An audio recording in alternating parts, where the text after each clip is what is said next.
Hi అండి. Welcome to Lavanya material vlogs అండి. ఇవాళ ఈజీ ప్రాసెస్ అండి. ఎవరన్నా చేసుకునే విధంగా అండి.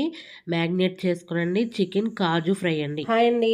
ఇది చికెన్ కాజు చికెన్ అండి. ఇది ఫ్రై అండి. చాలా బాగుంటుంది.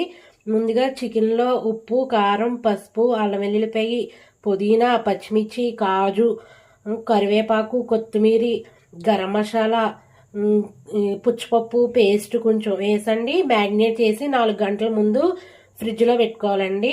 మ్యాగ్నేట్ చేసండి. ఇప్పుడు ఫ్రై చేస్తున్నానండి. బాణీలో ఆయిల్ వేసుకునండి, కరివేపాకు వేసుకునండి చేసుకోవాలి. చూపిస్తాను చూడండి. ముందుగా ఇవన్నీ కూడా మసాలా పట్టించి ఫ్రిడ్జ్లో పెట్టుకున్నది ఆయిల్ వేసుకునండి. కరివేపాకు కూడా వేగిన తర్వాత మొత్తం మ్యాగ్నేట్ చేసుకున్నది దీంట్లో చికెన్ బాగా ఫ్రై అవ్వాలండి. బ్రౌన్ ఆనియన్స్ కూడా వేయాలండి. అవి కూడా వేసిన తర్వాత కొంచెం బాగా దగ్గరికి బగ్గనిచ్చండి. కొత్తిమీర చిమ్ముకుంటే రెడీ అండి కాజు చికెన్ ఫ్రై అండి. ఎవరన్నా చేయొచ్చండి. ఇది చాలా ఈజీ ప్రాసెస్. మా ఛానల్ లైక్ చేయండి.